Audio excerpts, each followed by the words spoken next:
زاد فرد الأمن المغربي سفيان بعد ما مشجع سنغالي ضربه بالكرسي. سفيان كان متطوع لتنظيم مباراة المغرب والسنغال اللي كانت في دوري أمم أفريقيا.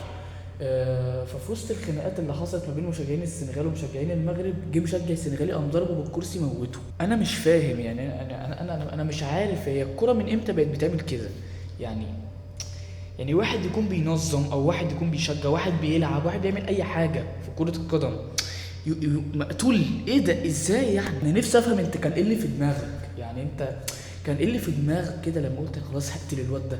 بعدين يعني انت هتعرف تعيش، هتعرف تكمل حياتك عادي يعني عادي، ولا كأن حصل حاجه هتعرف تكمل حياتك وانت في واحد مقتول بسببك؟ يعني مش مقتول بسببك، انت قتلته اصلا. يا جماعه كره القدم في الاول وفي الاخر هي لعبه، هي رياضه، ما ينفعش تخرج بره اطار حجمها، ما ينفعش تخرج بره حجمها. خلاص، ما هي ضحك ورياضه لعبة. هي بص هي معمولة عشان تمتعك، دي انا انكشك وانت تنكشني وكلنا ننكش بعض، وبص هي كله في اطار الضحك والهزار، ما ينفعش تخرج بره ده.